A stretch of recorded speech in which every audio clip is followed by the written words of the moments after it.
The panel that we have assembled for you this afternoon is going to focus on opportunity. In fact, to paraphrase our last speaker, Viola, it's about how to get a piece of the action. And in more specific detail, we're going to focus and ask our illustrious panel to focus on issues about how can government actually be supportive of improving relationships, productive relationships between the private sector and First Nation governments. How can First Nation governments actually engage more productively with the private sector? And what are reasonable expectations of the private sector to get out there and make the partnerships that will actually generate the independence, in some quarters the wealth, that is going to fuel Indigenous governments into their future. So that's our plan for the panel, and we have brought together some very impressive thinkers from a variety of sectors, from the financial sector, from resource development sector, corporate sector, and someone who will be joining us in a few minutes from the legal sector. But we're going to start, which I think is only appropriate, with someone who represents very well the financial sector, Mr. Clint Davis, who's currently partner and managing director of Acasta Capital Indigenous, an Indigenous-owned wholly subsidiary of Acasta Capital. Clint has had an illustrious career in banking. He's the past president of the Canadian Council for Aboriginal Business, a winner of Inspire Award, and a Fulbright Scholar. Perhaps most importantly, he has a unique insight into Atlantic Indigenous perspectives as an Inuit person who grew up in Goose Bay, Labrador. And with that, may I introduce Clint Davis.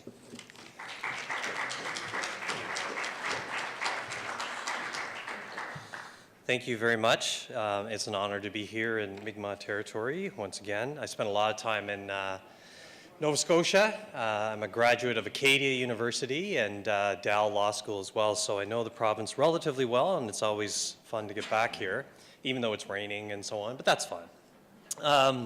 I am an Inuk from Nunatsiavut. I was born and raised in Goose Bay, Labrador. In fact, I was just there yesterday, and to go up and try and see if we can actually pull together a bit of a business opportunity.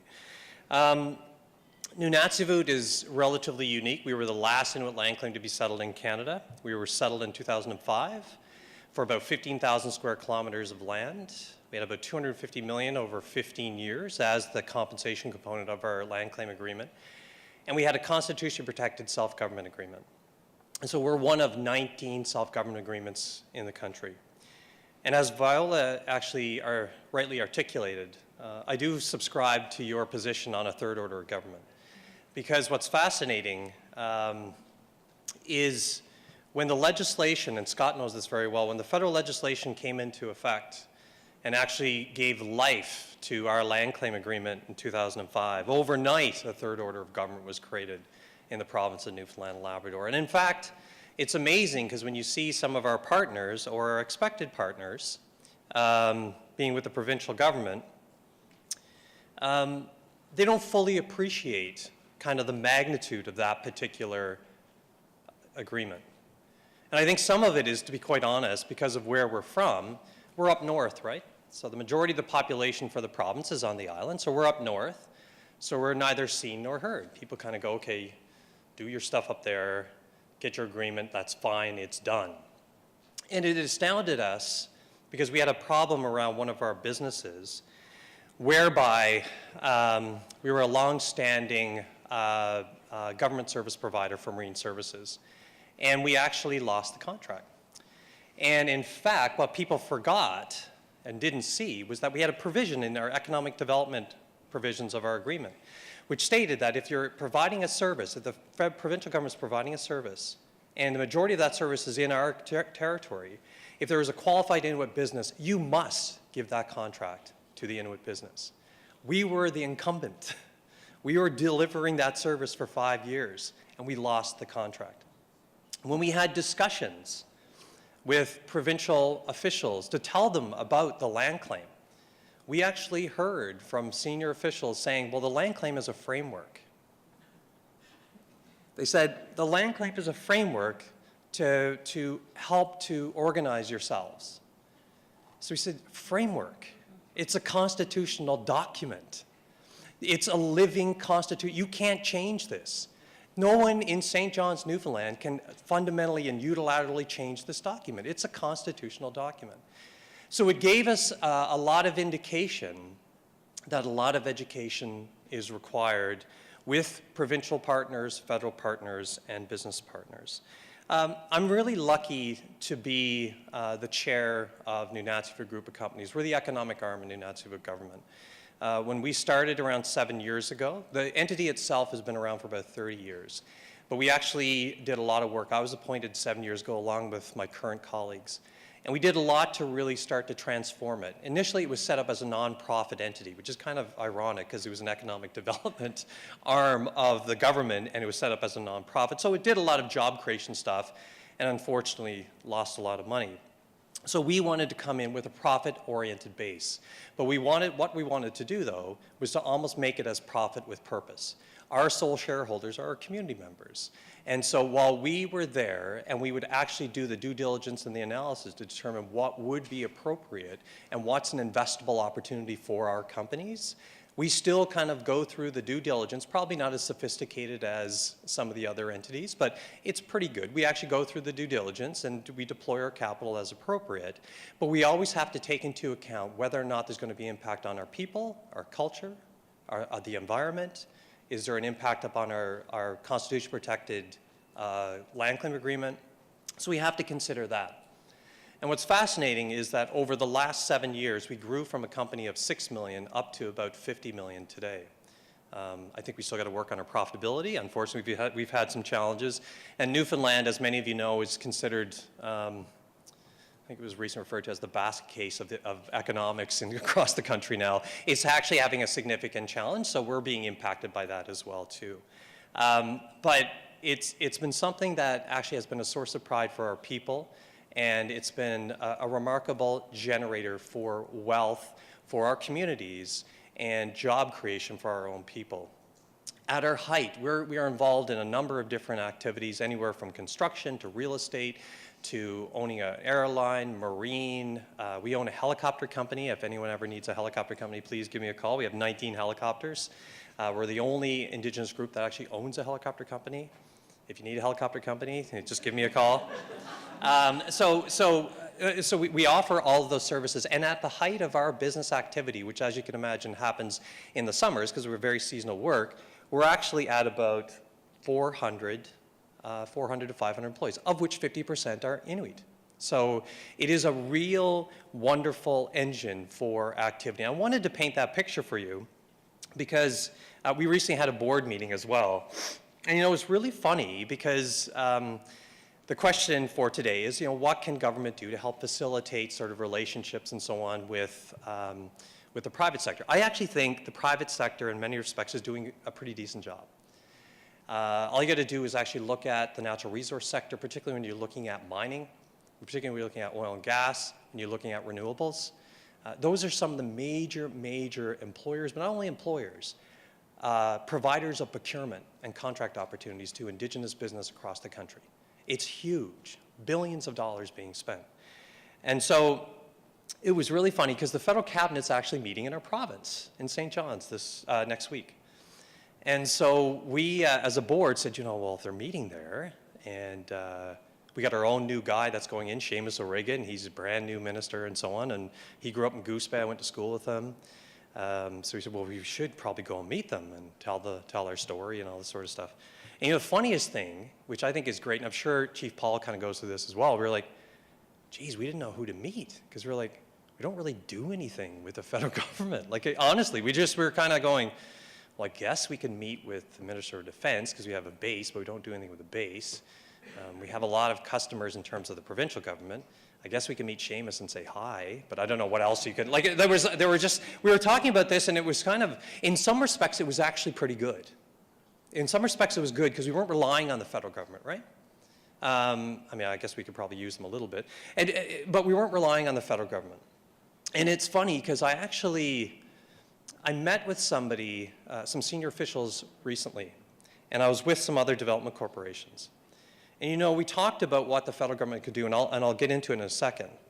I said the unfortunate thing, and I think Chief Paul can probably give some insight on this, but when the development corporations, not once have I heard the CEOs or chairs or board of directors of development corporations, the Indigenous development corporations across the country, ever say, if I'm looking for revenue growth, I'm going to go to the federal government. I don't think any of them have ever said that. Everyone's looking to go into the private sector to drive their revenue growth that way.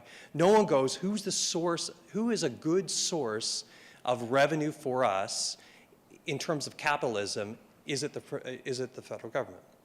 So just hold on to that for 1 second, because I think there is that role for us to play. Now I'm going to do this clicker thing.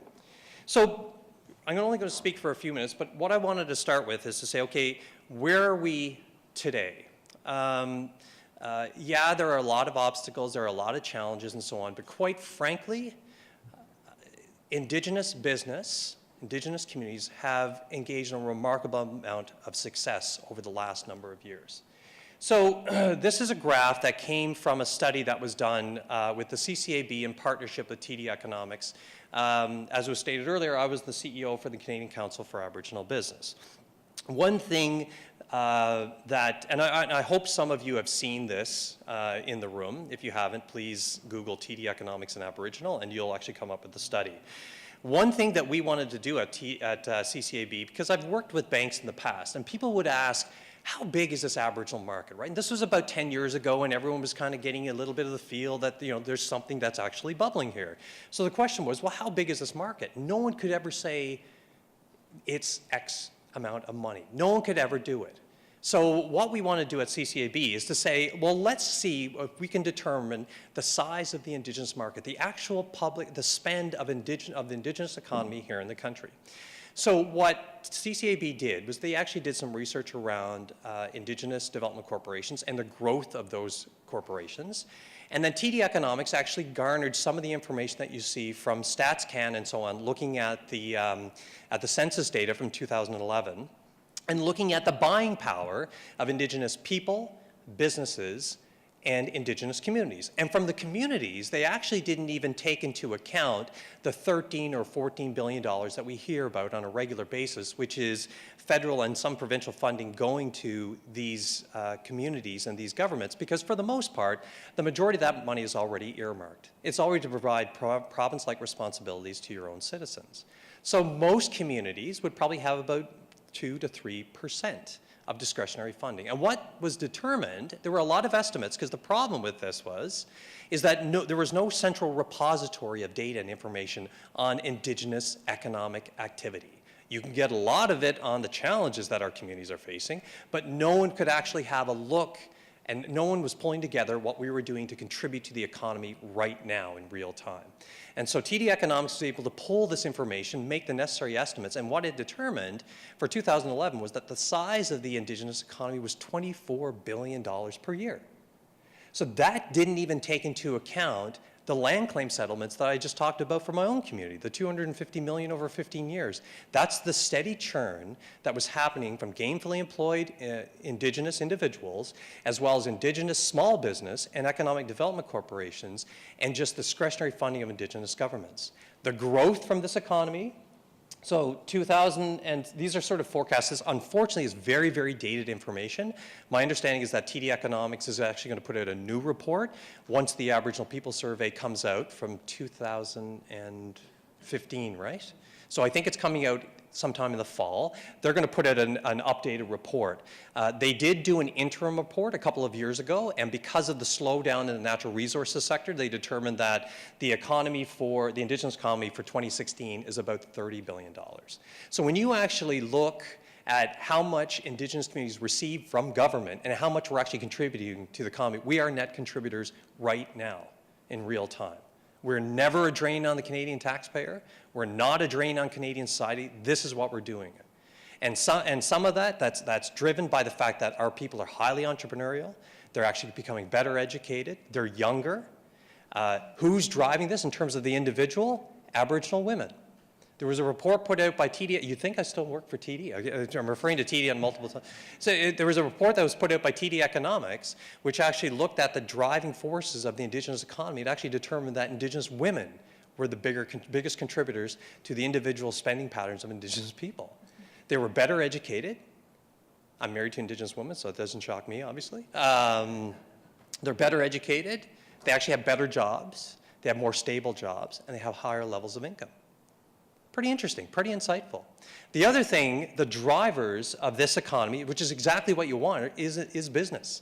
So it's the Indigenous development corporations that are actually starting at about 10 to 15, upstarts about 10 to 15 per year, as well as small business. So in my mind, the fundamentals right now are pretty strong. There's still a lot of work that has to happen. There's too many communities that we see across the country that are experiencing deplorable and unacceptable levels of unemployment, right? We hear about it time and time again where some communities are experiencing 70 to 80% unemployment. Like something like that, if that was in Windsor, Ontario, that would be a national crisis. But in many instances, that's the day-to-day reality that exists, right? So I wanted to show you this because while it's rather interesting about the notion of what can government do to help facilitate these relationships, because in some respects, in many respects, I think government can kind of get out of the way because these relationships are already happening. I mean, Chief Paul is a perfect example of that. I don't think you didn't wait around for federal government to say, hey, did you meet this guy and that guy, and here, why don't you guys do business together, right? I don't think the feds ever did that. I think Chief Paul had a vision and said, this is what we need to do, hired the right people, and did it as a self-determining community in this country, right? I don't want to put words in your mouth, but I'm sure we'll hear from you later on today. Yeah, that's right. But and I think it was an example for what I stated earlier about our own community. Like yeah, New Nazi government, they'll go and make nice with some different ministers and so on. When it came to our businesses, we were like, I guess we could say hi to people, but I don't know what else we're going to talk to them about, kind of thing. So what can government do? And I don't know if any of you spoke about this for the conference. This isn't sexy. This is kind of boring stuff I'm going to throw up to you. But this is one thing I think is real. And it's one thing that, with a couple of meetings that I've had with other like-minded individuals, we've been pushing this. Procurement. For the love of God. Honestly, I think I've been saying this for 10 years. Like, procurement. Procurement. You're spending the money. Procurement. Look at this. So first of all, I had to spend 3 hours trying to find this. So there is no sort of central database offered by the Government of Canada for their procurement strategy on Aboriginal business. There's nothing. So I would think, at the very least, what the Government of Canada could do is to say, each year, here's how we're spending it. Here's how we grew, here's what we spent it on, and here's what our plans are for the upcoming year. Very simple stuff. Hire a couple actuaries. I don't think that's going to be that hard. So procurement. Total government procurement in Canada, this is an estimate, about $224 billion. That's all levels of government, anywhere from municipal, provincial, territorial, federal. It's about 12 to 13% of Canada's GDP, according to the OECD. So when you kind of pull that apart, so unfortunately there's nothing to, it was hard to kind of extrapolate exactly what amounts and in what years, but about $24 billion per year in federal procurement on a regular basis. You're probably going to see more of that now over the next 10 years in light of the commitment around infrastructure. Average, this is right from their website, so I didn't make this stuff up. So and this probably doesn't take into account if it doesn't take into account other contracts that exist, maybe with the Halifax shipping yard or with D&D, then shame on PSAB, because they should be measuring everything, quite frankly. But they said it was since 1996 or something that they had spent up to today's date $1.1 billion. So you kind of divide that and you get about $63 million a year. $63 million a year, right? $63 million a year. Total percent of Indigenous spend on federal procurement doesn't even make 1%. Think about that. Think about, I got to think for a sec. This is the stuff where we can go in and we can talk and start pontificating about What are the socioeconomic barriers of this? This is real. The government's shoveling out this dough every year, and we're missing in on that action. That's what's happening. That's a reality. And frankly, if we could actually have the government, again, this is kind of boring, right? This is procurement, there's a lot of policies, and all, like this isn't the sexy stuff. But if we actually had a government who would be able to stand up and say, you know what, our target is 4%. The Aboriginal population, the Indigenous population in this country is 4%. Our target is at least 4%. That's $930 million. Think about what that would do for your communities, right? Think about what that would do for your development corporations. How many more jobs that be created? You know what, when you actually do business with Indigenous businesses, do you know what they do? They hire Indigenous people. They actually train them. We have other big businesses around this country and they're struggling to figure out how do you hire Aboriginal people? Our development corporation, we have 400 people at the height of our season and we hire our own people. Small businesses, the majority of Indigenous small businesses are about 2 to 3 people. Who do they hire? Of the 2 to 3, 1 is Indigenous. And that's not the owner, they're hiring somebody else as well. I've always said if you want to deal with issues of Indigenous unemployment, support Indigenous business because they're going to go out, they're going to train the people themselves, or they may get some support for training, but they're the ones who are going to hire Indigenous people. So that's the reality. So I had I'm going on way too long, I'll go really quick. I had the pleasure, really quickly, of being in Alaska. Do you know that the Alaskan situation is very different, right? So the Inuit of Alaska, rather than actually having functioning governments, they actually have like development corporations. So they have massive settlement, I think, in their early 70s. Some of these development corporations had some very difficult times. Some of them almost went bankrupt. Today, they've been able to turn this around. So the top 20 businesses in terms of revenue size in Alaska, 8 of them are Indigenous. Think about that. 8 of them are Indigenous. The largest is Indigenous. It's the Arctic Slope Regional Corporation. Their annual revenue, $2.2 billion. $2.2 billion. And the majority of their employees are actually Indigenous. They have businesses in every single state, all 50 states, and in some instances, 9 to 10 countries internationally. They have separate departments set up for federal contracts solely. That's all they do. They target their national defense and other levels of the federal government, not state, not municipal, but the federal government.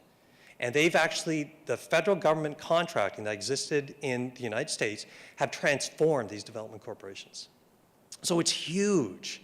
And I always find it funny because I've heard from other officials, be it provincial or federal, saying that if we do this for Indigenous, we're going to be offsides with NAFTA. Like, are you kidding? Like, the United States are already doing this. Like, how are we going to be offside with NAFTA? It makes absolutely no sense. Procurement, tough policy, but for the love of God, just get it done. Like, I mean, this is the one that all you got to do, give a hard timeline and have it with teeth. Don't have it voluntary. Have every department come in and say, this is what they're going to spend, and when at the end of the year, this is what they did to spend. That's it, plain and simple. Other thing, access to capital. How many reports have been written on access to capital? This is unbelievable. Like, right, Chief? Like, it's like 1 million reports on access to capital. What I think, just really quickly, is there's two sources of capital, right? There's debt and equity. With any business, there's debt and equity.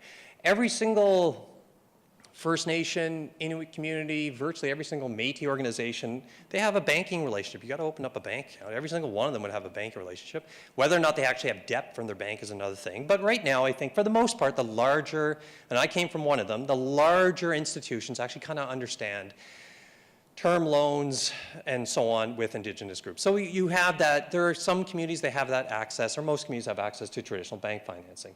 You're actually seeing more and more support and greater levels of growth and sophistication by Aboriginal capital corporations. Those are the independent, like, mini banks for Indigenous business. They do a great job, a fantastic job, and they're absolutely vital for our economies. First Nations Finance Authority actually did a brilliant job of aggregating the revenue generating sources from a number of partner First Nations and be able to use that to service long-term bonds and then provide that access to capital. So that's been brilliant. Equity, though, the challenge with equity is that unfortunately many of our communities don't have it. And when you actually have communities, because of where the law is, the duty to consult and so on, you actually have businesses wanting to partner with First Nations. For First Nations, depending upon the scale of some of these projects, $1 billion project, that means $300 million on the part of the First Nation, right? So where do they come up with that? In some instances, you actually get loans from your project proponent. Some of these loans can be actually extremely expensive. But having said that, the thing that would make me nervous about a loan from my project proponent, now you're beholden to the project proponent. Now you're beholden to that partner, right? I'd rather want to come in independently to be able to do something like that. So Ontario did something around that whereby they actually had the Aboriginal Loan Guarantee Program. They provided guarantees for Indigenous communities to go to the banks to get traditional bank financing to represent equity in these renewable energy projects. I think the Government of Canada should actually think about that. They did it around housing, but I haven't seen anything beyond that in terms of engaging in infrastructure, renewable energy projects, and things of that nature. And I actually think there's probably a role for private markets. Right now in Canada, there's the private market, and I'm talking about private equity, I'm talking about venture capital, et cetera. In this country, last year, or 2 years ago, in 2015, the market was about $25 billion, right?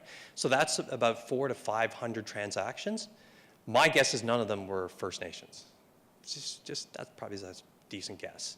That's a lot of capital in Canada. There's a lot of capital in Canada. Our own communities, we have about $7 billion in our own capital because of the resolution of land claims. And I don't know if any of them are actually investors in this, but I can tell you that I think there's a tremendous role for the private market to actually come in and look at these proprietary equity opportunities with First Nations, which will then enhance their participation in business. So with that, I hope I went not too long, but I did. My apologies. Look forward to your questions. Nakamik, thank you.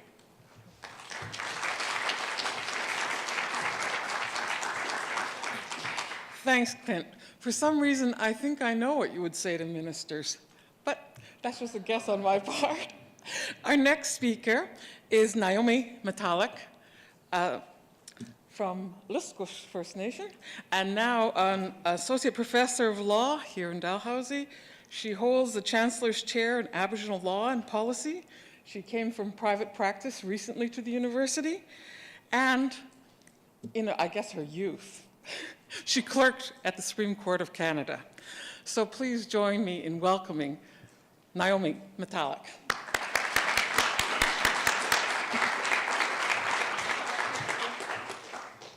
Good afternoon, everyone. Thanks so much for inviting me here. It was a little bit sort of last minute. Today is an extremely busy day. I was at the law school this morning, and we are now trying to incorporate the Truth and Reconciliation calls to action, and one of them is for law students and law schools to teach more about Indigenous peoples and their histories and their relationships. So yeah, we've got 3 or 4 days of that, and today was a blanket exercise. I don't know if many of you are familiar with that. We did it with 170 students this morning. Anyway, it went really well, but I've been sort of caught up in that, but glad to be invited to speak today. I mean, I guess in some respects, I sort of feel like the odd woman out here. I am not in business. My background is not economic development. I was a lawyer. I'm a law professor now. My focus is on Indigenous rights, international law, and human rights. And that's really the particular focus or lens that I take to issues. And so when I was asked to come talk here, and I don't think my remarks are going to be extremely long, I kind of thought, well, all right.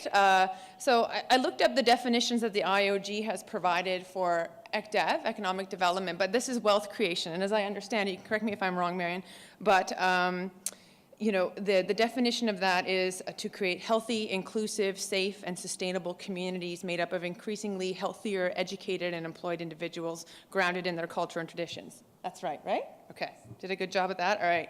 So I am not going to be bringing the perspective of what, you know, and a wonderful perspective that was just offered by the last speaker about what exactly, you know, what can be done in terms of partnerships that the government can foster or different things such as procurement policies that the government can do. I guess mine is more of like a 50 feet above that, looking at what the government can do and what kind of discussions and dialogues we're having currently at this point in our in this country around issues of reconciliation. And so the perspective I bring is that I essentially think that there's really, I think, two things that I think the government needs to be doing that will lead to that vision of what wealth creation is, which are healthy, sustainable, educated, employed individuals. And so I don't have any specific recommendations on what we can do for ECDEV, but what I do have specific recommendations of, and I was speaking on the radio about this earlier this week, is two things. And this was also brought up recently because of the government announced that a Department of Indigenous and Northern Affairs Canada is going to be dissolved and instead now be two departments, one a Department of Indigenous Services and the other one of Indigenous Crown Relations. So I've been speaking about that. But sort of thinking about all of these changes and the government saying that they want to take a transformative approach and a nation-to-nation approach, I really do think that everything's connected, right? So Indigenous people doing well financially and being successful and having healthy, sustainable communities, it's all connected, I believe, to rights issues and the things that need to be happening. So the two things that I think the government should be doing, number one is, so we're talking now about moving towards self-government. That seems to be a dialogue that we're having. But I think, and I said earlier in the radio this week, that before we can even get to that point, and I mean some groups are doing, and there are First Nations who are self-governing, but First Nations are not sort of, if we want to talk about self-government, we have to actually sort of be at a starting line. And right now I feel that we're sort of, a lot of communities are still over here. And that is because of poverty in First Nations communities, and we know that the statistics around a lot of these issues, that First Nations, figure at the bottom of almost every socioeconomic statistic in this country, and that hasn't changed. And you had the special rapporteur, the international rapporteur, back in 2014, saying that things were at a crisis point in that regard in terms of socioeconomic disparity, right? And it's not just a product of the legacy of residential schools and past historic injustices. It's a product of present injustices. There was a Canadian Human Rights Commission decision from 2016 that found that Canada had knowingly been underfunding child welfare services on reserve for over a decade. And in fact, there are several more decisions like that in the queue at the Canadian Human Rights Commission. Two I know of at least are one on policing on reserves, and that it's inequitable funding, and also in education, in special education. So I do think that that the part one is that in order to even get to the point where we can, work on becoming sustainable, healthy, self-governing communities, we need to actually be at the starting line of that. We have to have a conversation about, equitably funding First Nation services. It's discriminatory, and there will continue to be human rights discrimination complaints. But why do we want to spend our time fighting in the Canadian Human Rights Commission when we can just address that? So I think that definitely needs to be addressed, and we need to do that before we can even talk about self-determination. But that's the second part. That's the part two of what I think the government has to do, is that they have to create a whole infrastructure around moving to self-government. So we heard the announcement this week that INAC is now dissolved, and we've got two new departments. And that's good. I think that I welcome that change, and I'm very happy about that. But I don't think that just changing the department is enough. As I've said before, I don't think the status quo is working and hasn't been working, and I think the real alternative is self-determination. That's consistent with what this government has been saying publicly with the UN Declaration on the Rights of Indigenous People. It's consistent with the TRC report. It's also consistent with that Canadian human rights decision that I mentioned earlier. So, I mean, it really seems that's the direction we're being pulled in. And I think that, there's things that we can look to. People are asking now, well, how do we move forward from here? One, it's correcting the systemic underfunding, but the next part is developing a plan. And people are asking, what is the government's plan? We've heard that they're changing the department, but what is the rest of the plan? The Royal Commission report from 1996, did set out a plan. Maybe it needs to be looked at, but it did send out a fairly detailed, specific, comprehensive plan about how to move forward. And that plan included an act that recognized Indigenous nations, allowed them to formally organize themselves as nations, and then also have powers of self-government. And that's the sort of temporary interim approach, with the vision being that in the long term that there would be a renewal of treaty relationships and new treaties where there aren't treaties. In addition to that, a bunch of other pieces of legislation, such as a Treaty Implementation Act, a Lands and Treaty Tribunal Act, and various other acts to really create an infrastructure for moving forward.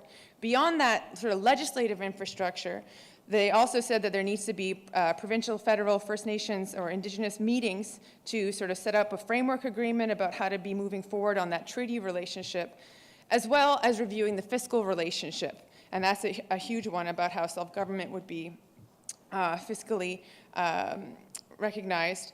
And also they put a huge emphasis on capacity building. And I think that's like a huge part of this whole infrastructure, that if we're going to be moving to self-government, we need to have that capacity building and supports for First Nations to start creating their own constitutions and creating their own laws and revitalizing their Indigenous laws. And I think that is really key to this moving forward and will create these healthy, educated, employed individuals as well. And there was a point during the Paul Martin's government that they did create a National Center for First Nations governance that was doing some of this capacity work, but its funding got pulled. It still exists in a sort of not-for-profit small organization, but it's not funded and it's not providing the same level of services that it used to. So I think in particular, that capacity building is going to be something that really we need to see the government invest in, right? And maybe looking at recreating the center or going back to that previous center, and also encouraging our institutions of higher education, like universities and law schools and other public administration or management faculties, to be offering programs and working with communities. I think a lot of emphasis on the education, but also it being about capacity building and preparing our communities in order to become more self-determining. And then I think, the other things will sort of work themselves out with that, but I think those are the two major points. I don't know how much time I've taken, but I'm good? No. That's essentially it. Those are my two main points. Thank you.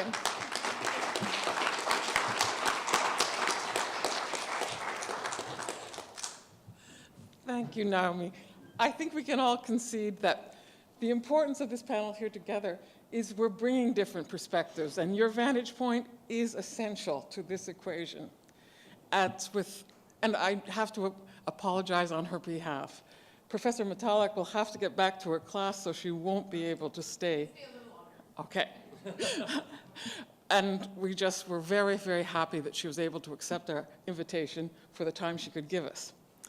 With that, we're going to move to another different perspective, and I'm very pleased to introduce Denise Pothier, who is Vice President, Aboriginal Relations for Stantec. She is currently the Atlantic representative for the Canadian Council for Aboriginal Business. She has and does do a huge amount of volunteer work for Feed Nova Scotia, for the Mi'kmaq Native Friendship Center here in Halifax, and to show that she's a woman of innovation, she mentors high school girls on non-traditional career choices, as she is an engineer herself. Please welcome Denise.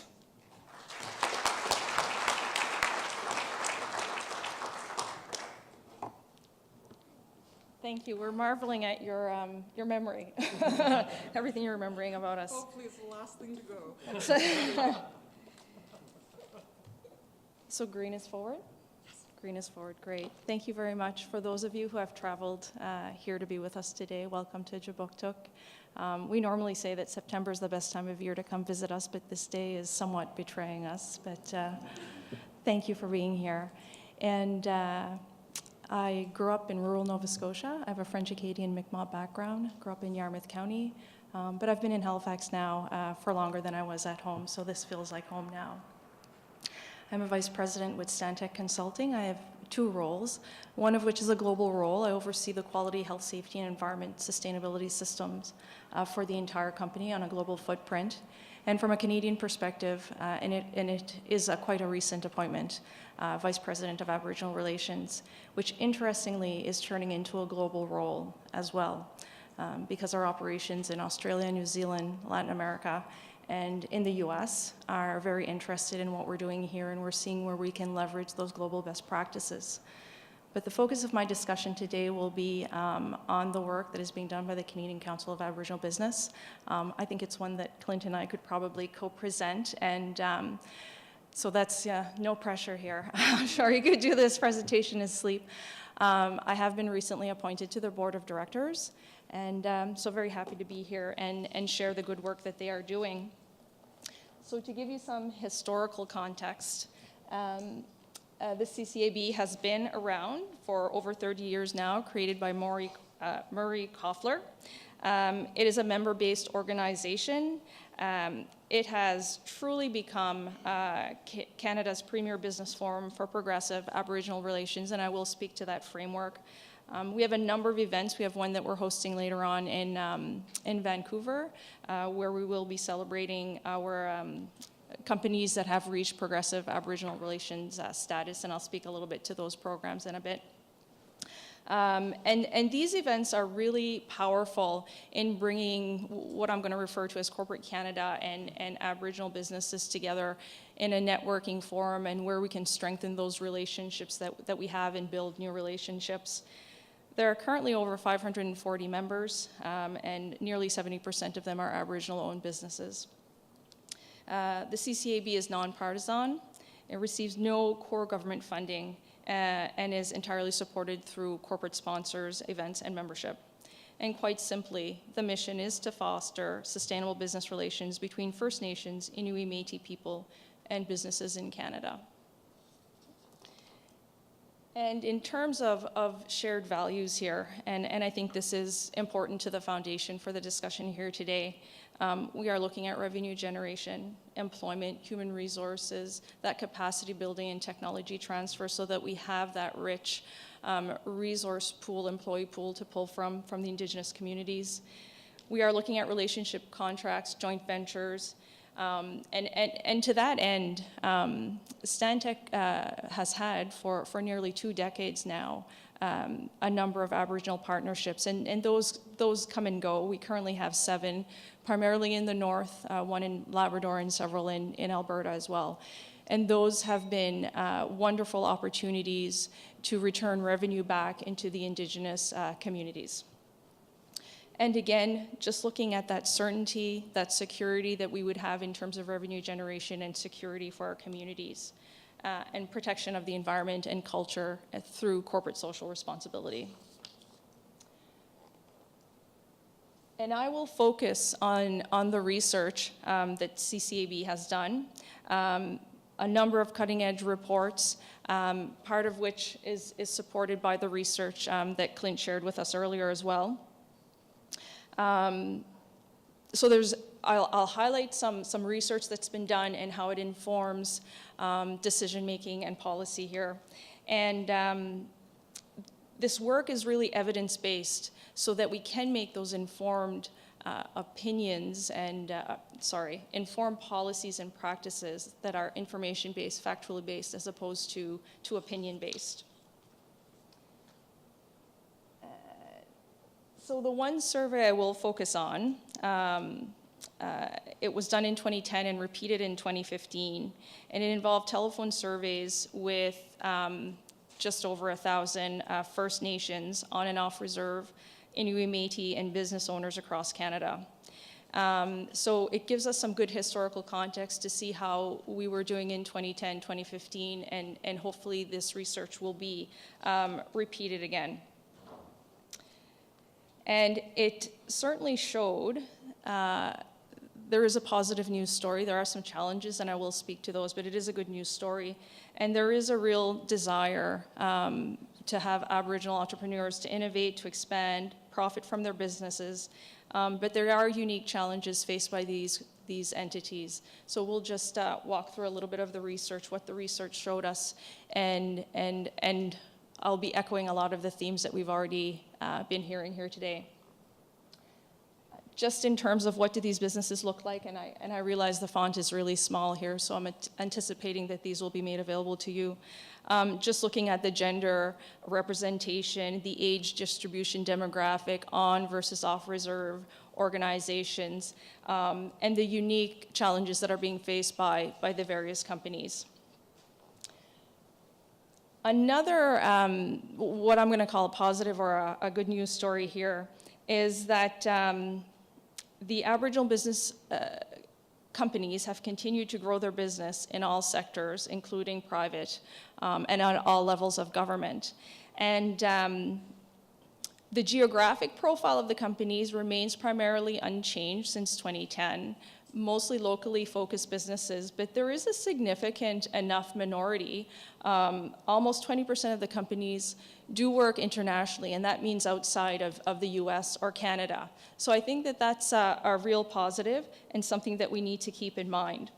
The ones that are more successful would be the companies that are incorporated, that do have employees, and that do have revenues over $100,000 per year. Oh. There we go. And we've also asked those business entities what their perception is of why they've been successful. A lot of the companies just attribute that to hard work. There's also a steady client base, strong reputation, quality of work, level of customer service. So a lot of positives here to be shared and acknowledged with the business entities. And again, very positive that 3/4 of the business owners reported a net profit for their previous fiscal year, up from 6 companies to 10 in 2010. And the Aboriginal business owners are 4 times as likely to have experienced a net profit, are 4 times more likely to have experienced a net profit than a net loss from the past fiscal year. And the net profit, again, is more commonly reported by organizations with the higher revenues or the incorporated businesses. So the higher revenues, again, are the companies that are in the 100,000 realm or higher. Gross sales revenues, again, year over year for comparing 2010 to 2015. Again, positive, some positive, slight increases, but increases nonetheless, and positive trends in terms of increased sales revenues from the 2010 to the 2015 data. The businesses that are more likely to be reporting this are, again, the incorporated businesses, the businesses with the higher revenue stream, the businesses that are off reserve, and those companies that have been operating for 5 years or more.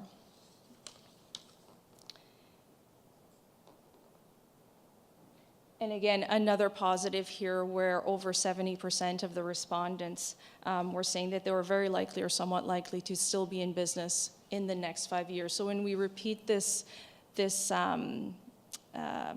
survey or research again in 2020, we're hoping to see that that number is there or has increased as well.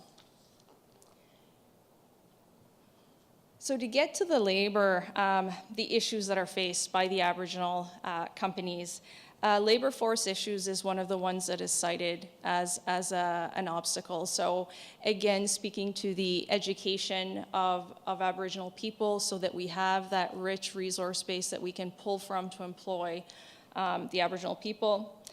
The other one is retaining employees, but that isn't as difficult as actually onboarding them. Government policy is cited as an obstacle as well. And one of the other ones which is interesting, and I think there was a dialogue about that this morning, is the IT infrastructure, or looking at a virtual business. And that was cited by nearly 1/3 of the respondents as an obstacle. So if they do have a web presence, it is somewhat static. And if they need to hire, it would be an external source to help with that web presence.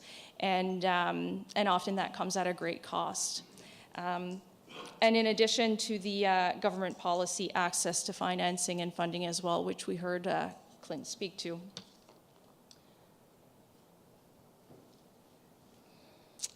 Okay, I've already spoken to this, sorry. I'm new to this presentation. Finding qualified Aboriginal people to work for the companies has been a challenge, particularly in the more rural areas, which we may find that struggle in Atlantic Canada somewhat. So closer to the urban centers, we had more access to education and whatnot, perhaps for some of the higher technical skills that we're looking for in businesses.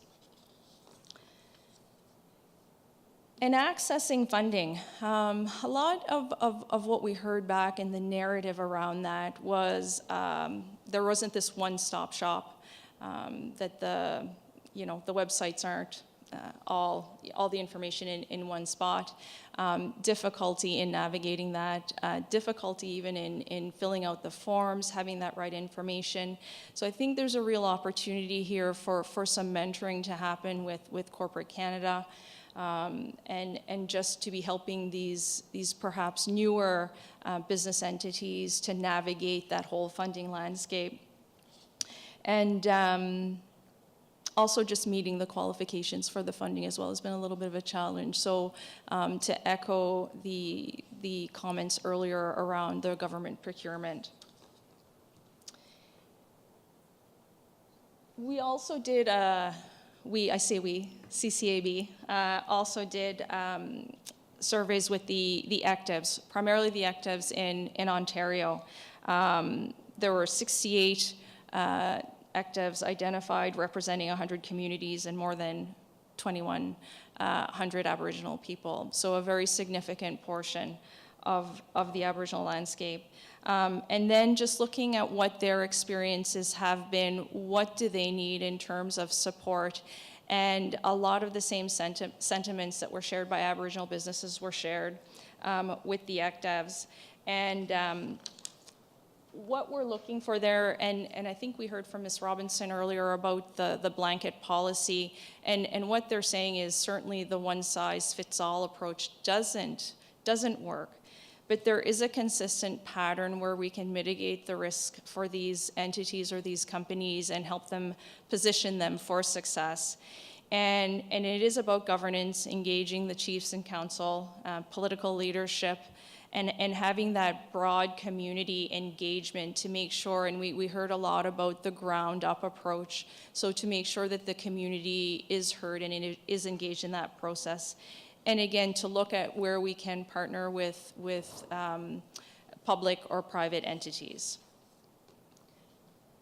So from a corporate perspective, we're looking for champions. So be a champion, help with the technology transfer, the capacity building.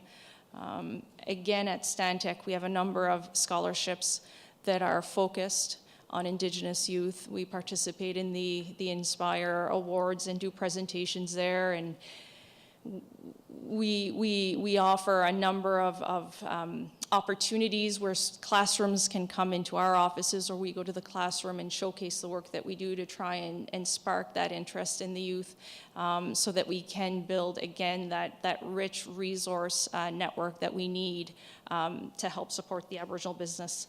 And again, the access to financing, the procurement. I feel like we're saying the same things over and over. At least we're all agreeing on that. And again, just building that governance that unites us. You know, we're working on this together, not at odds, so there needn't be any friction or consternation there. Supporting that capacity building, you know, it's, I can't say that enough about supporting our youth and having those education opportunities offered to them and supporting them in getting the education that they need to support our Aboriginal businesses. And that'll just create that certainty we need within the industry and within our communities as well. And just very quickly to talk about the Progressive Aboriginal Relations program and framework that CCAB has. It's, there are different levels of certification, and really what this does is that it validates performance from corporate entities and confirms a company's commitment to the success of Aboriginal businesses, that they can be a trusted partner and ally within that sphere and a mentor to those companies. And it also, and really from a self-serving perspective, it helps corporations meet their corporate social responsibility requirements and expectations that we have. And today, more and more companies are recognizing this framework as a best practice. That was one of the first things that I did when I was appointed to this position, is that we joined the CCAB and that we are working towards achieving status here within the Progressive Aboriginal Relations Framework. And to the Aboriginal community, it really demonstrates that the organizations can be a trusted entity and partner, and that economic opportunities will be shared with the Aboriginal companies. And again, it just helps corporate Canada meet their CSR requirements and just showcase and demonstrate what they're doing in terms of supporting the Aboriginal businesses.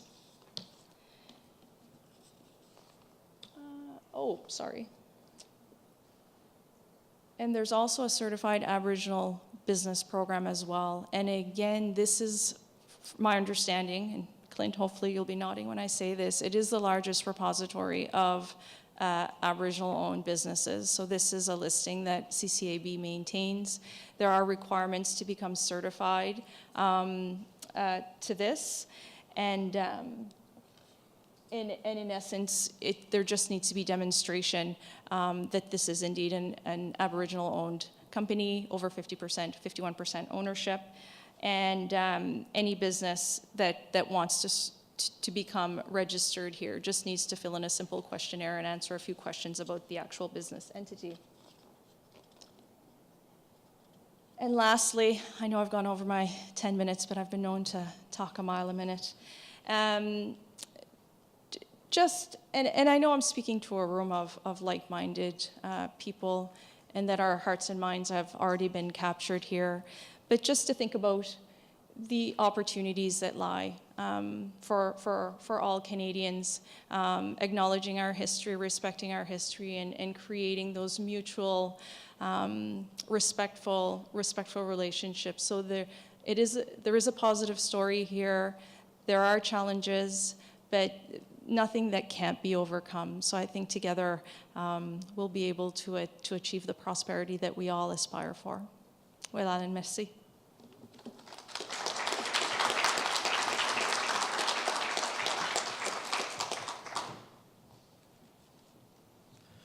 Thanks so much, Denise. We have one final speaker, and then we'll be open for questions. I would like to make one technical point. We will ensure that when we distribute the summary from this session, that we'll include the presentations. And then you won't be scrambling to take notes, and we'll make sure you'll have the information right at your disposal. With that, I'm now going to turn over this mic to Brian McGuigan, who's the manager of Aboriginal policy for CAP, the Canadian Association of Petroleum Producers. And Brian's had an extensive history in working in terms of consultation on major projects, in terms of negotiating benefit agreements with a variety of Indigenous partners throughout Canada. In his past life, he worked as a chief federal negotiator for many years, once again, across Canada, particularly in the north. And many people in this room might recognize him from another role he played as lead federal negotiator on fisheries agreements post the Marshall decision. With that, Brian McGuigan.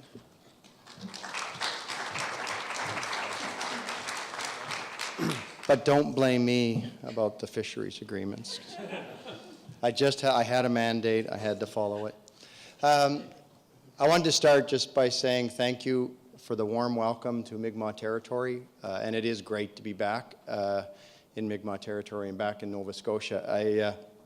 I lived here in Halifax for 7 years while I went to school, and my wife's from the valley, so It really is great to be back. We're going to be heading out Friday night or Saturday morning out to the Valley for the weekend. I'm looking forward to that and spending some time back in Nova Scotia again. And it's great to, as Marion said, I was involved out here in the fisheries negotiations after the Marshall decision. And it's great to come back and reconnect with some old colleagues from around here and from other parts of the country as well. So it's really been great. I'll see if I can drive this thing. Just a quick outline. I thought it might be useful for some folks in the room just to explain a little bit about what CAP is and what do we do and that sort of stuff. I'll talk a little bit about some of the opportunities that are coming with our industry. It's not as developed in this part of the country as others. And I think I have one or maybe two slides on what I think government could be doing. I think I went too far there, hang on. Yeah, there we are. So CAP's basically a lobbyist organization. So the polite way to say that is we advocate on behalf of the industry. But the important point here is really what we do is we advocate for what we call the upstream industry. So we're not a pipeline organization. Obviously pipelines are important to our industry, but our membership is comprised of companies that explore for and produce crude oil or natural gas products. It's split up. It's a wide diversity of companies. I think often the perception is it's just all these great big monolithic corporations, but very often, actually our board membership is split evenly between three categories of sizes: small, medium, and large companies. So some of the small companies will be 2 people, 3 people, and a bunch of contractors. The big ones are the ones that you hear about in the media: Suncor, Cenovus, Imperial, those ones. And then there's a whole range of companies in between there. There's about 90, just under 100 member companies, produce about 90% of the Canadian production of oil and gas. So my role is around Indigenous policy questions, and it's a bit of an odd role in this organization. And I know when I first started, I was kind of scratching my head about what they wanted me to do there, because they hadn't had anybody else before in that role. So really, we're trying to find out what the role should be for the organization. We spend a lot of time thinking about, it's kind of responsive work in some ways. A big chunk of it is responding to questions from government about policy. So, for instance, provincial consultation policies. Alberta's going through a renewal of their consultation policy, so we're working around that and doing some thinking about that. Involved in the SIA renewal process, NEB renewal. We provide input, excuse me, to governments when they're preparing budgets, that sort of stuff. What we're also trying to do is take some steps that are more proactive. So trying to reach out to Indigenous organizations to work together. One of the things we did to start this conversation is went out and just spent some time talking to Indigenous leadership and said, and I did not make it to Atlantic Canada during that bit of work, but we went out and talked to some Indigenous leadership that were more familiar with the industry and said, we really want to elevate this conversation. We want to elevate the relationship, and we needed advice on how to do that. So talk to us about how we do that. One of the pieces of advice back was, we really need to have that conversation. So that's the space we're trying to step into, is figure out how do we have that conversation? How do we create space kind of in the middle of a really polarized conversation where we can start talking about some solutions on moving forward. One of the things we did is in May of 2016 is we were concerned about the implementation of UNDRIP, in the sense that we were concerned there wasn't enough dialogue. We issued a discussion paper in May of 2016. I've got copies here if anybody wants a copy, but it's also available on our website. And it really is just a call for discussion. It endorses UNDRIP as a framework for reconciliation in Canada. I think it's a fairly progressive paper, and it's positive. And we're not concerned about UNDRIP. What we were concerned about is that there really wasn't any dialogue, and there still really hasn't been much dialogue around what does UNDRIP mean, what does FPIC mean, and how do we move that forward in Canada. So we issued a discussion paper asking for dialogue and a call for dialogue. The other piece we're trying to pursue is what I call collaborative advocacy. So talking to Indigenous organizations about the tough policy questions. So what should, and the one example that we're working on right now, what should the Alberta consultation policy look like? sit down and talk through the tough policy questions. And when we reach agreement, then together we can take some of those solutions to government and say, look, we've talked this one through, and in terms of capacity funding, this is where we see the solutions lying, and this is what we think together, and help government find those solutions, but do it in a collaborative manner like that. And fundamentally, like I say there in the bottom, is we're really trying to encourage dialogue and trying to find solutions around through ways like that. And we're totally open to how that should be occurring. We're not saying we've got the answer on that.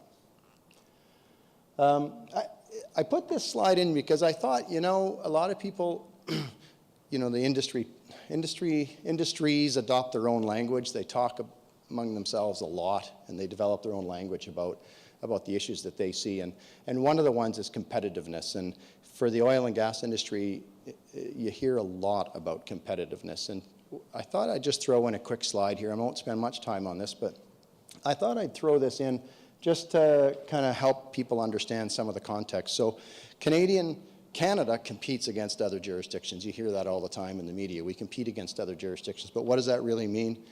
Primarily what it really means is we're trying to promote our projects to try to attract investors to fund those projects so we can build them. There isn't enough money in Canada to build some of the larger energy projects. So we're going out and saying, we've got a great project in Canada. We have a regulatory process that can produce results. We think you should invest in Canada. For many of our member companies, they are Canadian subsidiaries of larger international corporations based in either Europe or the United States. So what that means for them is going back into their headquarters, and they compete with the other subsidiaries to try to get funding for their projects. So the company in Brazil, or the company in Kazakhstan, or the company project in the United States somewhere. So the Canadian project will be competing against some of those other projects to try to draw capital into the projects in Canada so they can develop their new projects. That's kind of the international side of the competition. One of the things that I thought might be interesting for the group is a little bit about, so Indigenous relations actually plays a role in how companies compete with one another. That's how we compete against other jurisdictions. But our member companies also compete with one another. So sometimes we have conversations around our table that are kind of interesting because you can't go too deeply into some of these topics before you start hitting some limitations around, for example, the Competition Act, which would prohibit us from having some of these conversations. But I recently was asked to review a document out of a large company that had done some very difficult work re-examining how they are approaching Indigenous relationships. And what was really interesting about it is they measured their performance across a number of parameters and compared it to all of their competitors. So all the other companies are the same size. We're all set out in a table, all the parameters, and I've got some of the parameters there for you. But what was interesting is to see, and you see it very rawly for those companies around how they compete with each other, and Indigenous relations is one of the ways in which they compete with one another. I thought that might be of interest for you, but it kind of feeds into some of the conversation about opportunities. It's a highly competitive industry. So we compete with other countries for investment, and the companies are competing with each other every day. So let me just talk a little bit about some of the opportunities that have traditionally come from the industry. Some of these examples, so Atlantic Canada, the industry's not as developed here. It's obviously a lot of exploration work. There's some development work going on. It's not going to be the same as, say, Northeast Alberta, but there is some increasingly intensive work going on in Atlantic Canada. So this might be something to learn from sort of some of the experience that we've seen elsewhere in the country. I've got 4 different kinds of opportunities here. These are the 3 least attractive ones in my mind, right? But I wanted to put them in just so you get a sense of sort of what traditionally has happened in the industry in other parts of the country. The first piece is just around capacity funding. So there's a clear recognition within the industry, government funding for Indigenous capacity to be able to engage meaningfully has never been adequate. In my years, I've never seen that funding level at an adequate level. So companies very frequently will augment that capacity funding and augment the community's capacity with whatever is required, whether it be expertise and so on. Community investment is you see this quite frequently. Companies will invest in communities around a range of activities, often around sports and cultural types of events, sending a kid's soccer team into town for a tournament or something. Some of the bigger ones are things like, what have I got there? There's a training to employment program in Northeast British Columbia where First Nations people enter the program. 2 years later are guaranteed a job as an operator in an oil field. The Conklin High School. So the Métis community of Conklin in Alberta, the kids were shipped out for high school. There was no high school in their community, so Devon Canada built the high school and handed it over to the school board to run. But they funded the construction of that high school, so the kids didn't have to leave town to go to school. And some training and some roads in the Big Stone Cree Nation.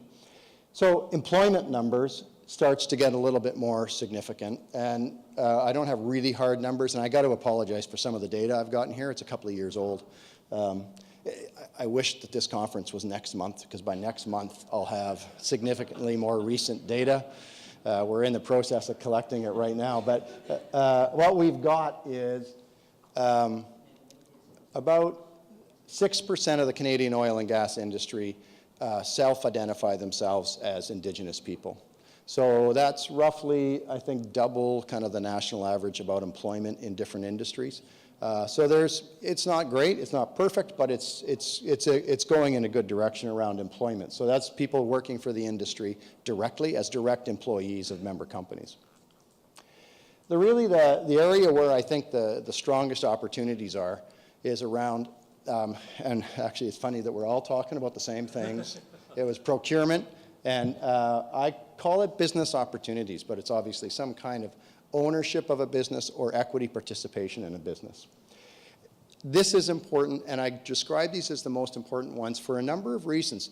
One is, over the long term, sometimes you have to defer some of the benefit of this. It takes a little longer to develop, but over the long term, my real belief is this provides communities with much greater benefits financially than any of the other types of engagements that happen through the industry into Indigenous communities. These are also, I just described these, this is an act of self-determination. Taking advantage of business opportunities allows a community to take control of your own future. And it is stepping into controlling your own destiny.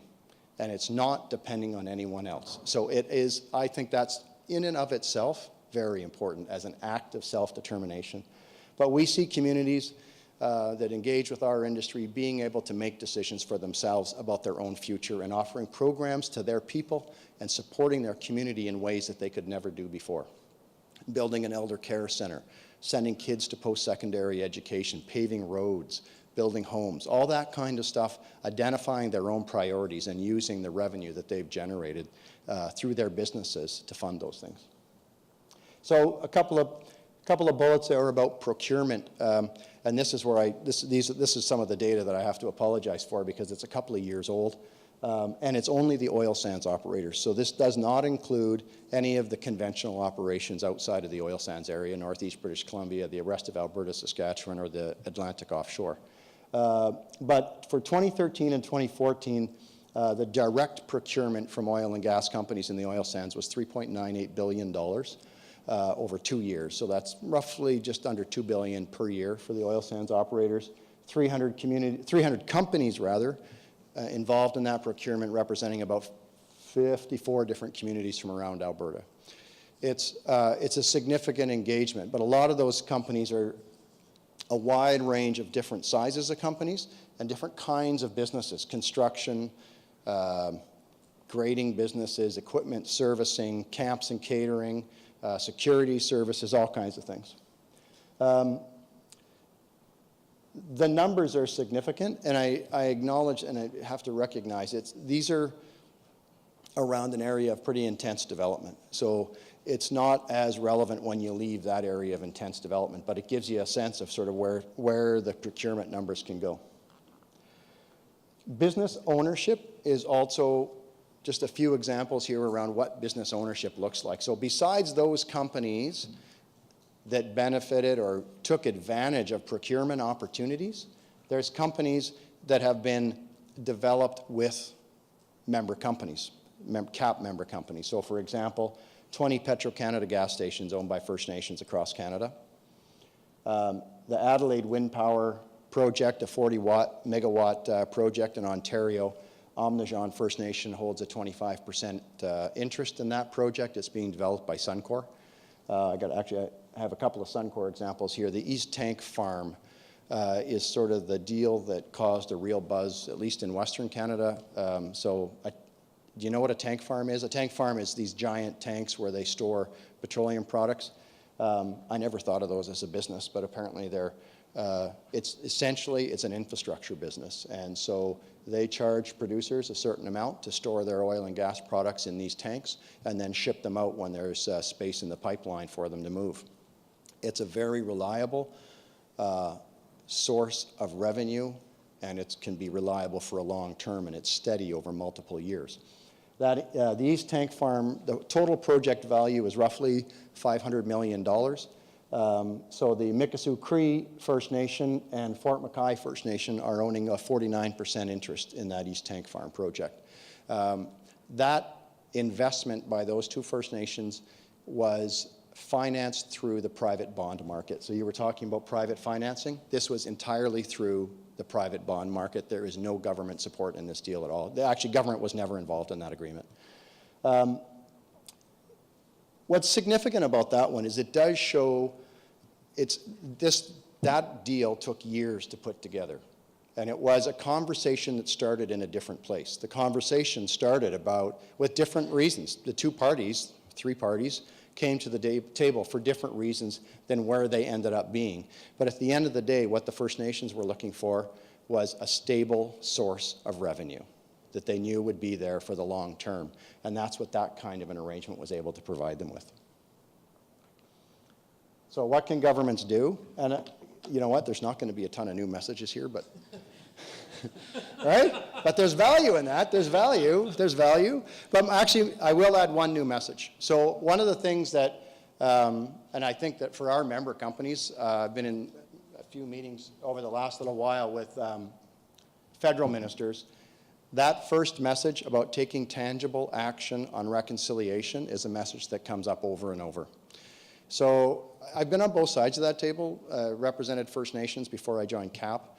And I did represent some companies as well. And I understand what happens in that dynamic. The company comes to town to develop a project, and what I describe as non-project related reconciliation issues come up because this is the only game in town for those communities. So you have to raise it.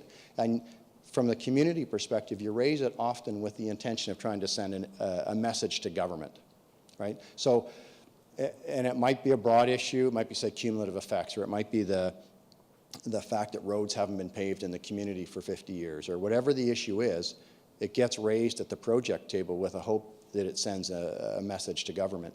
From the developer's perspective, that really complicates how they can move forward with their projects. So it comes up over and over again, and I would just say it significantly impairs both the ability to engage in meaningful consultation about the impacts, the real impacts of the project, and the real benefits of the project for that community.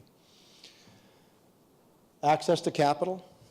So the East Tank Farm was an exceptional situation with a large project that is easier to finance because of its long-term stable revenue that can be generated out of an infrastructure project like that. But I think access to capital, I agree with what others have said about that it is a piece that is necessary to be able to enable Indigenous communities to participate in the economy and participate in larger development projects, whether it's oil and gas or something else. And I agree that there are steps government could be taking. I really liked actually where Clint went with this, with separating out. I think that the Aboriginal capital corporations, I think they're called, the smaller, right? They play a critical role in the economy around getting some of those smaller businesses going, but there's also a big hole as well. So they're underfunded right now. They have basically lent all their money out, at least in Western Canada. And I'm sure it's the same out here, across the board.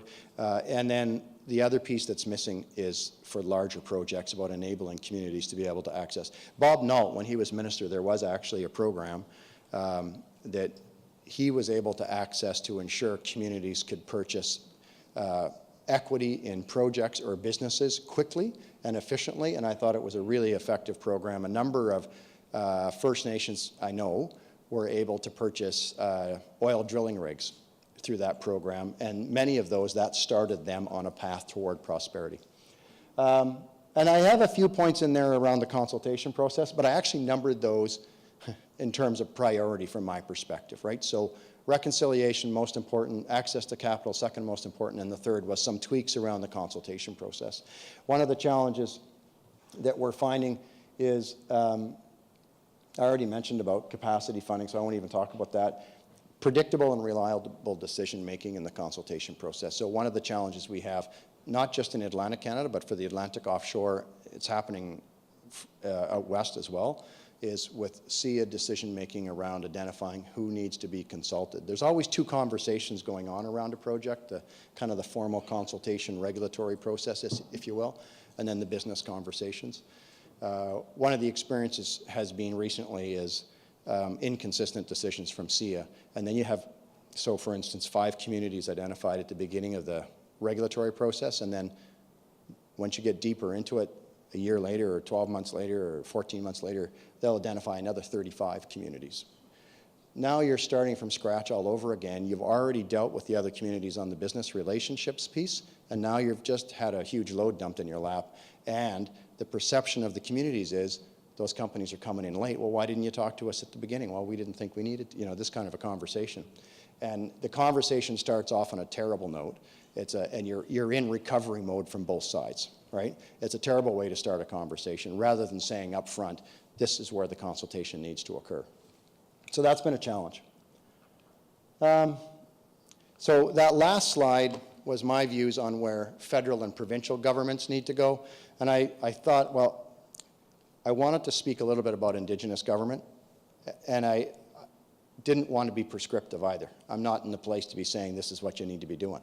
But I put down a few of just my own thoughts from my own personal experience. But I think, and it's actually, thankfully for me, I'm kind of relieved, consistent with what others have said, Viola and others. Right? But it was really, my thought really was around, it's really about visioning and making the choices for yourself. So define, in my mind, when I think about communities that have engaged with our industry, it's around defining for yourself and for your community, how do you define prosperity?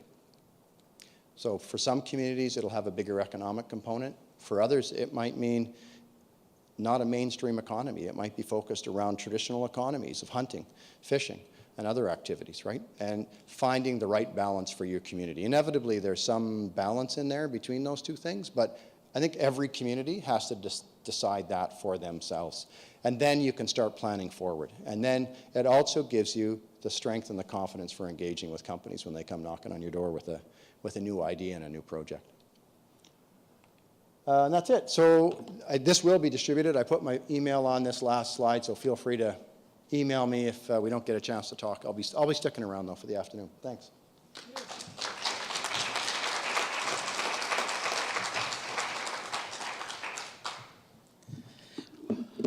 I have to thank them all for wonderful presentations. And luckily, we have some time for questions if anyone wants to ask. And I think we're going to need one handheld mic up here. Oh, got it. Perfect. I want to remind people, when you're thinking about what has already been said by these panelists, Chief Morley Gugo kept referring this morning to the narrow window. Some of them put forward, I think, some ideas that are very, very, very strong considerations for things that can be done within that narrow window. Maybe there should be a highly competitive field for who can do better on set-aside procurements. Is it going to be industry? Is it going to be the feds? Let's start getting governments stepping up to the plate. Let's start making it a different kind of competitive field. And then CCAB's numbers are going to shoot through the roof, right? What? Sorry, can I? Please. Is this on? Step up. Do I have to stand up? No, just have a... Oh, do I? Yeah, I think he's mic'd up. Is it on? Yeah. Okay, good. It's actually hard to get out of this chair. Well, I think just one indication in Brian's presentation. So just one sector, think about it, like oil and gas sector, right? So 14 years, what was it? 10 billion? 10 billion. The federal government, 16 years, 1.1 billion. It's a perfect example. Like this, and it's funny because, as I said before, I met a couple of very senior ministers, and you know, they were quite surprised, and I was quite surprised that you were pushing for procurement. They were saying, well, is Indigenous business ready for it? And we're like, we're all looking for growth. Like we're very much exactly like any other business who's constantly looking for growth. And I have a feeling you're not going to drop, you know, $3 billion on us overnight. So there's going to be some time it's going to take, but we have the capability, we have the relationships, and we actually have the smarts to get it done. So I just think Brian's presented something brilliant, which is just a glaring example of, you know, I think industry is carrying a lot of weight. They can probably do more. I think other industries could probably do more. What's IT doing as an example around Indigenous business? Some of the non-traditional things that we would actually think about, lands, resources, that's fine. We get it. But what about some of the other industries that are happening right now? Manufacturing, what are they doing? But government, like you just got to carry your own weight on that one. Like that's just a simple fix, frankly. Can I just add to that? I think, I was thinking about it after you spoke, and I think one of the key differences is governments, you know, it's so difficult for government to take risk, and it's particularly the staff within government to be able to step out and take some risk. For industry, you're rewarded for taking risk in certain circumstances, as long as it's successful. But in government, having worked in government as well, you're never rewarded for risk. There's no reward for risk. One of the differences that drives is that from the industry perspective, they've reached out to Indigenous communities and helped or created sometimes conditions for businesses to get started, right? So making sure, for instance, that there's going to be a contract so that community can go get financing for that piece of equipment, as an example. Yeah. Government needs to step into that space and start so I think you're right. Yeah. I think government goes out and says, oh, but they're not ready, so we can't do it. Government needs to go out and say, what do you need to get you ready to do the business, right? Yeah. Whether it's supplying paper or, you know, what paper clips, I don't know what government buys. Yeah, exactly. Pens. Helicopters, that's what they need to buy. They should buy helicopters. No, well, I mean, and the point is too, I think we have we're having this very healthy, vibrant discussion on reconciliation. And, you know, you do have people just thinking and struggling with what does this actually mean, and so on. And I think as a part, like this should be a really easy one right off the bat. Like it's already being spent, it's already there. And I think, like I get it that, Brian, you're saying like no one wants to take risk. Having said that, like the money is being spent. So it's not like we're asking for additional money. It's actually being given additional consideration as an Indigenous business to be able to participate. And as I said, you know, as I said in my presentation, very few development corporations that I've spoken to, and I've spoken to hundreds across the country, say, boy, I got to go talk to the federal government because I need to really drive my revenue. Like no one's saying that. Like they're all dealing with industry. And you have Alaska, who's right next door, going, we have to set up a separate department because this is a major revenue driver for us, right? Mm-hmm. So to me, if it's already happening, it's happening in another jurisdiction. A jurisdiction is very close to ours. It could easily happen here in Canada if we just kind of put our minds to it and get it done.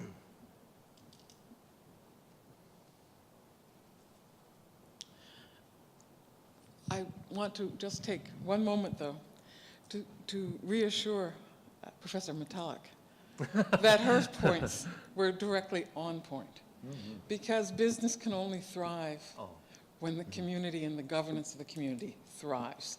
When the nation self-determines, that's when business thrives. One doesn't progress without the other. And I think you did an excellent job of setting the frame in which these kinds of discussions can make a difference. Mm-hmm. Very much. I'm going to ask, what do you think is the next big thing? You have to move beyond procurement. What's the next big thing that's going to fuel the next range of Indigenous entrepreneurship? We had a fascinating question this morning about the virtual economy. Yeah. Where are inroads being made? What's happening in your respective spheres? So interestingly enough, I actually had the pleasure of spending, funny enough, I had the pleasure of spending a few hours with a technologist. And he runs his own technology company, about 500 employees in the United States. He's looking to see if he's going to do something with us up in Labrador. And he was asking, I was asking him, I said, like, what is the next big thing? Like, I mean, you know, I'm excited about Apple Watches. I was excited, I couldn't believe it just a few years ago. Remember when we had our Blackberries and you had the rolly ball? And people, and I remember the guy saying, you're going to be able to touch your screen. I'm like, no, are you serious? Like, I can actually touch the screen and move it around? And now I have my 7-year-old daughter.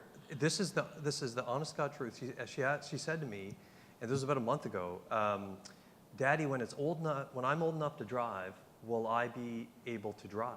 Mm-hmm. Meaning that it's self or autonomous vehicles, right? Like, because we talked about the fact that when you drive, maybe you don't have to drive. Like, you can have a car where you can sit back, and I was kind of just floored by that. So this gentleman talked about AI, so artificial intelligence. That's the next big thing where you actually have computers doing much more effective, efficient, and accurate, predictable reasoning than ourselves, and as humans, right? And he talked about how by 2030, it was something, I'm going to get this all wrong, so I'm going to make it up. So Donald Trump does it, so I guess I give it a shot. But he said something to the effect of, by 2025, you're going to be able to take all the information data, like for instance, and the activity of a human brain and put it on a chip. 10 years later, you're going to be able to take all the information of all brains in the world and put it on a chip. Like he said, he was talking to me how excited we were about the internet. He said what's happening now is a trajectory that's going virtually straight up. And so there's going to be constant change all the time. So for Indigenous communities, you know, again, my community, we're very remote. And you know, we have these little sub-economies that exist. Every single one of our communities they're not connected by road, and they're all on diesel. The challenge we have, which I get very concerned about, is because of this rapid change that's happening, unfortunately, you're going to see our communities left behind. Now, having said that, when I brought that up to this technology, he said, I get it, for sure, but because technology is going to be rapidly changing, you may not necessarily need the infrastructure that you need today. So today, you're talking about fiber and cable. 20 years from now, it could be God knows what, satellites, whatever, right? And so what was inaccessible for some communities will now be highly accessible for all communities around the world. So I mean, we are becoming virtual. We are becoming more connected. I think for our communities, and just from the perspective of Natsubut anyway, I think that has to be a goal for us because we're just so isolated and so on. So what's the next big thing? Maybe something around that space. I just don't know. Tim Hortons franchising. I have no idea. Denise, Brian? Just add two things to that. So I think there is an opportunity in terms of the big bang innovation, but then there are also incremental areas of innovation.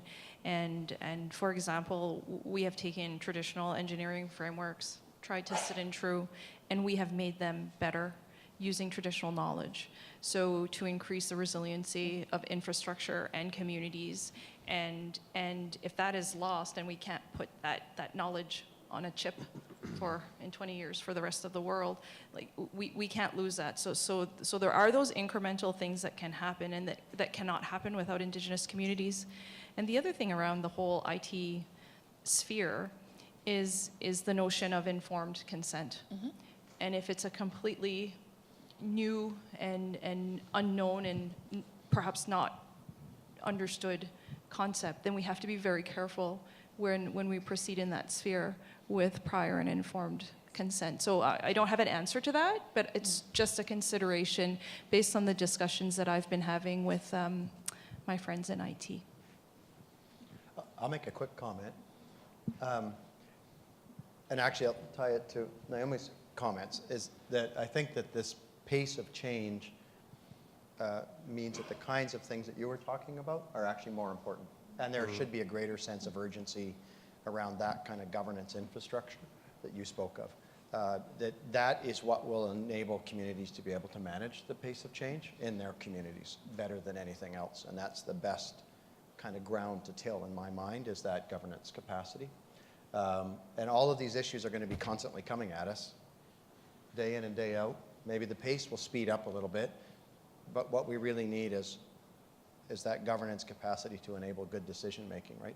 So I guess I can also draw it back to Regional Chief's comments this morning about, you had your factors, and one of them was a sense of urgency. Mm-hmm. And I think there needs to be a real sense of urgency around some of those things. Naomi, any final comments? I didn't need to. We have a question from the floor. Hi, my name is Laura Prosper from Miskasoni First Nation, and I'm the EDO there. And I just wanted to ask a question that I asked about 10 years ago when I was in Ottawa at another, and I have still yet to see that come to us with the capacity, in regards to capacity development within our communities, and the mentoring. And I mentioned then, I said, if anyone wants to mentor people within our own community to reach a capacity for most of the positions that could be held by an Aboriginal status. And I've seen it also with the Sydney Tar Ponds, when we had that, and we had marriage of convenience jobs that were going on there. And how, like 10 years later after that, how the companies that were partnered with the non-Aboriginals, what success came out of them, what benefits came out of them for today? And how did that get them to go forward, or they didn't succeed?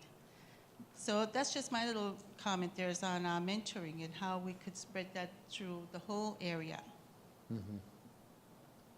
And that's one word I haven't heard yet while I was here all day. It's just that one word is mentoring. Thank you. Thank you. Any comments?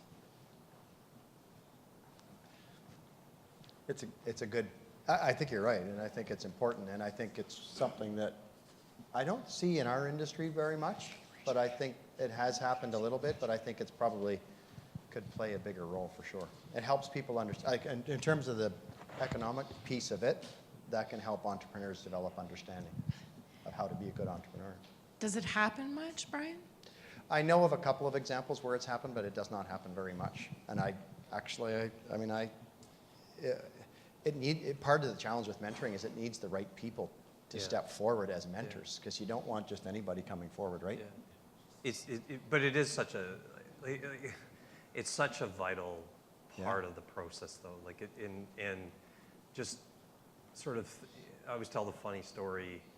It was kind of funny, sad, but whatever. Where growing up in Goose Bay, I raised by my grandparents, and so all my family are good, hardworking, blue-collar folks, and the notion of going to university was just inconceivable, right? And my grandfather had grade 6, and my grandmother had grade 8, I think, or 10. And I hooked onto my cousin, and my cousin was actually, he was the one that was going to go to university, and I just hooked onto him, and he acted in many respects as a mentor, and I could have easily gone the other direction. Like I could have just, it is remarkable. All it takes is just a few kind of decisions, and I wouldn't be here today, right? Like if I made some of those decisions back then. And I remember when I was at Acadia, and I took a business law course, and the law professor said, "You're actually kind of good at this. You should think about law school." And I'm like, "What?" And when I went to law school, I was shocked at how many people had parents as lawyers, and how many people knew lawyers as friends. I'm like where I come from, if you're talking to a lawyer, you're probably in jail. So that's not a good thing. Like we never had any lawyers as friends. Like that's just not a part of it. So, as much as you have 50% of Indigenous people living in urban centers, there's so many of us still in our communities, and all it takes is that connection for some of those young people to know what's possible, right? And, I look at my own background. I'm honest to God no different than, the young kid in Attawapskat or the young kid in Clyde River or wherever. My life was probably very similar. And I just lucked out with having some people who had certain influences on me. And I try to maintain that even in my life today in terms of having that now, beyond sort of that personal mentorship, but that professional mentorship and trying to make the right decisions and building a track record professionally as well too. So it's incredibly vital. But as Brian said, you do have to find the right person, because if you don't, it just doesn't work, kind of thing. So. With that, we're going to close off this panel, and we'll take a 15-minute break, and then we'll come back for our barn burner of a final speech. But take a moment with me and thank these panelists. Thank you.